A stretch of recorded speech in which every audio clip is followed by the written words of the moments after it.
Entity API में आज हम देखेंगे कि अगर हमको कॉन्फ़िगरेशन यानी कि कोई मॉड्यूल अगर जब इंस्टॉल हो रहा है तो मॉड्यूल के इंस्टॉल होने पर अगर आपको कोई कॉन्फ़िगरेशन करनी है तो वो हम लोग किस तरीके से कर सकते हैं, ये जो है वो कॉन्फ़िगरेशन एंटिटी के अंतर्गत आता है ना। तो जैसे मान लो, देखो मेरे पास यहाँ पे मेरे पास एक एक फाइल है, एक YML फाइल है, ठीक है। अब इस YML फाइल में मैंने क्या किया, नोड टाइप बनाया है ना।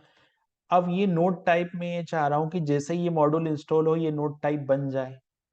तो ये डेमो मॉड्यूल है, तो डेमो मॉड्यूल के अंदर मैंने क्या किया, कॉन्फ़िग। आपको क्या करना पड़ेगा अगर आपको कस्ट नोड टाइप बनाना है मॉड्यूल के इंस्टॉल होने पर, तो देखिए आप मॉड्यूल के इंस्टॉल होने पे ये नोड टाइप यहाँ पर देखिए, यहाँ पर आपको एग्जाम्पल नोड टाइप मिल गया मॉड्यूल के इंस्टॉल होने पे। तो मॉड्यूल के इंस्टॉल होने पर अगर आपको नोड टाइप बनाना है या कोई भी कॉन्फ़िगरेशन आपको करनी है जब मॉड्यूल इंस्टॉल हो रहा है, तो आपको क्या करना पड़ेगा, मॉड्यूल के अंदर यहाँ पे मैंने डेमो मॉड्यूल बनाया।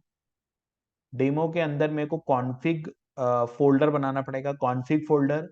और कॉन्फ़िग फोल्डर के अंदर मेरे को इंस्टॉल फोल्डर बनाना पड़ेगा। इंस्टॉल फोल्डर के अंदर मेरे को यहाँ पर अगर आप देखोगे तो नोड डॉट टाइप। अच्छा, इसमें नेमिंग पैटर्न है। नेमिंग पैटर्न क्या है कि जैसे नोट यहाँ पर, इसका क्या मतलब है वो मैं दिखाता हूँ। ये YML फाइल कैसे रखनी हमको, तो देखिए यहाँ पे क्या होगा, नोड डॉट टाइप ये सेम रहेगा। यहाँ पे आपको जो नोड बनाना है उसकी आईडी हो सकती है या उसका मशीन नेम हम बोल सकते हैं .yml, ऐसा रखना होगा। तो यहाँ पे मैंने जो कंटेंट टाइप बनाया है इसमें देखो नेम में आ रहा है कि एग्जाम्पल नोड टाइप। तो आप यहाँ जाओगे तो आपको यहाँ पे एग्जाम्पल नोड टाइप मिल जाएगा। और ये न्यू नोड टाइप, तो देखिए यहाँ पर ए न्यू नोड टाइप। तो इस तरह से अगर आप बना दोगे, है ना, इस तरीके से अगर आप YML फाइल बना दोगे, तो जैसे ही मैं इस मॉड्यूल को इंस्टॉल किया, मैंने जैसे ही इस मॉड्यूल को मैंने यहाँ पे ड्रस en डेमो किया, मॉड्यूल मेरा इंस्टॉल हुआ। तो मॉड्यूल के इंस्टॉल हो जाने पर ये स्ट्रक्चर में जाके, और स्ट्रक्चर में ये जो है वो यहाँ पर कंटेंट टाइप जो है वो यहाँ पर क्रिएट हो गया मेरा। कंटेंट में गया तो यहाँ पर आपको, अगर आप फिल्टर करोगे तो यहाँ पर मैंने ये ट्रायल करके एक नोड क्रिएट किया, हालांकि मैंने अभी इसमें कोई फील्ड ऐड नहीं की है।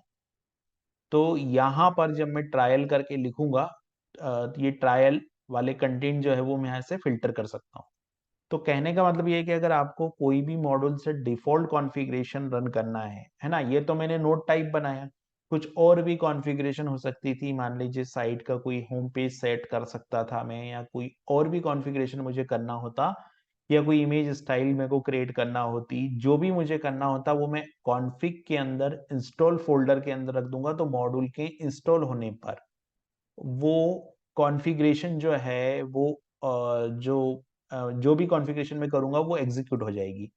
जैसे यहाँ पर एक मॉड्यूल है, ये इस मॉड्यूल के अंदर अगर आप देखोगे, यहाँ पर ये एक मॉड्यूल है, इस मॉड्यूल के अंदर भी कॉन्फ़िग फोल्डर है। देखिए यहाँ पे कितनी सेटिंग्स की गई है, कोर फील्ड ओवरराइड। तो जो भी ये मॉड्यूल जैसे ही इनेबल होगा, वैसे यहाँ पर फील्ड भी क्रिएट हो जाएगी। फील्ड क्रिएट हो गई यहाँ पर, ये जो फील्ड को क्रिएट करने के लिए। तो इस तरीके से हम लोग डिफॉल्ट कॉन्फ़िगरेशन करते हैं। यहाँ पर हमने एक नोड टाइप बनाया, फिर नोड टाइप के कंटेंट बना के देखे हमने।